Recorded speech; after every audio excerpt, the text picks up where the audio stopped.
नमस्कार बंधुरा माয়ের রান্না এন্ড ব্লগ চ্যানেলে আপনাদের সকলকে জানাই অনেক স্বাগত।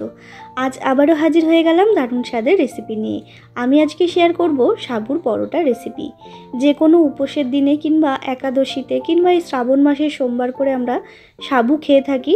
একঘেয়েমি সাবু খেতে ভালো না লাগলে এইভাবে সাবুর পরোটা বানিয়ে খেতে পারেন।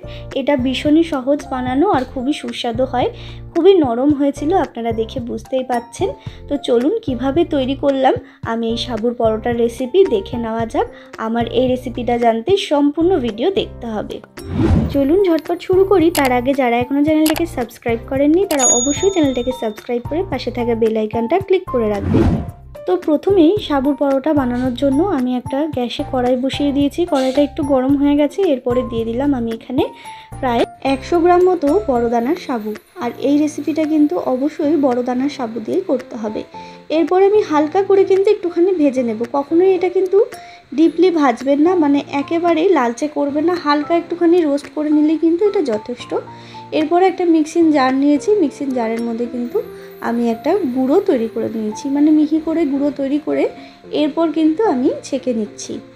যেহেতু সাবুর মধ্যে অনেকটা পরিমাণ দানা দানা থাকে, সেই উপরের বড় দানাটা কিন্তু ফেলে দিতে হবে, নাহলে কিন্তু পরোটাটা কখনোই ভালো হবে না। মানে পরোটাটা যখন বেলতে যাবেন তখন কিন্তু একটুখানি ছাড়া ছাড়া হয়ে যাবে, বেলা যাবে না। তো দেখুন বন্ধুরা, আমি ছাঁকনি দিয়ে কিন্তু ছেঁকে নিলাম। আর এদিকে আমি দুটো আলু সেদ্ধ করে রেখেছিলাম আগে থেকেই। এরপরে আলুটাকে কিন্তু আমি গ্রেটারের সাহায্যে এরকম গ্রেট করে নিচ্ছি, তাতে বেশ ভালো হয়। আপনারা চাইলে কিন্তু এরকম মানে হাত দিয়ে চটকেও নিতে পারেন, তবে কোনো দানা দানা থাকলে কিন্তু এটা মোটেই ভালো লাগবে না। তাই জন্য আমি একটা গ্রেটারের সাহায্যে গ্রেট করে নিলাম। এরপর দিয়ে দিলাম ধনেপাতা কুচি পরিমাণ মতো, আর দিয়ে দেবো আমি এখানে বিট লবণ। এরপর দিয়ে দেবো চিলি ফ্লেক্স। চিলি ফ্লেক্স না থাকলে কিন্তু আপনারা এখানে কাঁচা লঙ্কা কুচিও দিতে পারেন, যার যেরকম পছন্দ। আর দিয়ে দিলাম আমি এখানে আদা গ্রেট করে।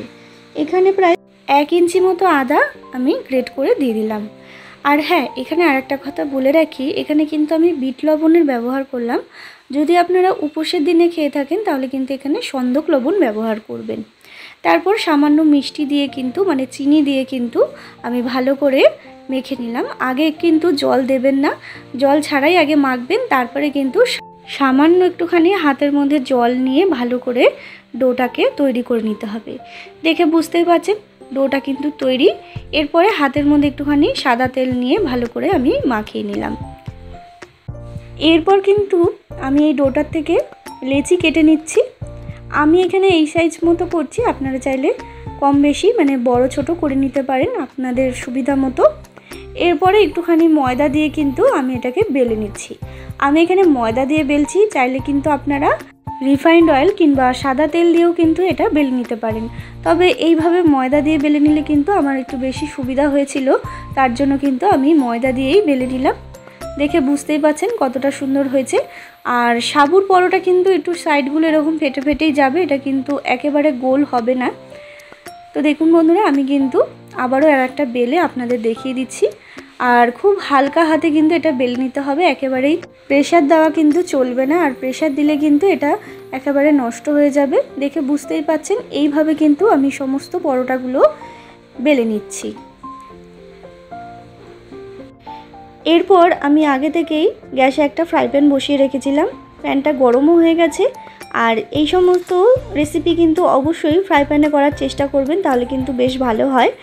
তো দেখুন বন্ধুরা, আমি কিন্তু আগেই তেল দিইনি, আগে একটুখানি শুকনোই ভেজে নেব, তারপর কিন্তু একটুখানি তেলের ব্যবহার করব, মানে রিফাইন্ড অয়েলের ব্যবহার করলাম। আমি কিন্তু খুবই সামান্য একটুখানি রিফাইন্ড অয়েল কিংবা সাদা তেল এখানে দিয়ে দিলাম। এরপরে ভালো করে এপিট ওপিট লাল করে ভেজে নেব। এই রেসিপিটা কিন্তু খুবই সামান্য তেলেই হয়ে যায়, দেখে বুঝতেই পাচ্ছেন একেবারেই সামান্য তেল দিয়েছি। আর এইরকম ননস্টিকের ফ্রাই প্যানে করলে কিন্তু খুবই কম তেল লাগে, আপনারা সকলেই জানেন। তো দেখুন বন্ধুরা কতটা সুন্দর হয়ে গেছে। আমি আরেকটাও আপনাদের ভেজে দেখিয়ে দিচ্ছি। দেখুন বন্ধুরা, আমি আবারও কিন্তু দিয়ে দিলাম। এরপর আবারও আমি উল্টে পাল্টে কিন্তু তারপরে তেলটা দিতে হবে। খুবই কম তেলের মধ্যে কিন্তু এই রেসিপিটা হয়ে যায় আর ভীষণই সুস্বাদু হয়। একঘেয়েমি সাবু খেতে ভালো না লাগলে এইভাবে সাবুর পরোটা কিন্তু বানিয়ে আপনারা খেতে পারেন। এটা খেতেও ভালো লাগে আর ভীষণই চটজলদি হয়ে যায়, খুবই মজাদার একটি রেসিপি বলতে পারেন। উপোসের দিনে যদি এইরকম একটি রেসিপি থাকে তাহলে কিন্তু বেশ ভালো লাগে। তো দেখুন বন্ধুরা, পরোটাগুলো কিন্তু আমার একেবারে তৈরি।